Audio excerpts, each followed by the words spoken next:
Digital micrometer.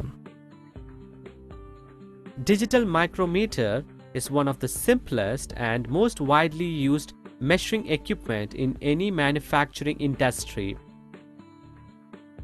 The main parts of the digital micrometers are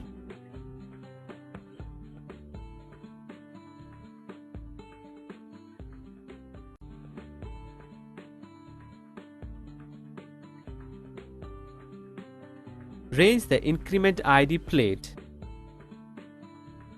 Open the jars of the digital outside micrometer by revolving ratchet.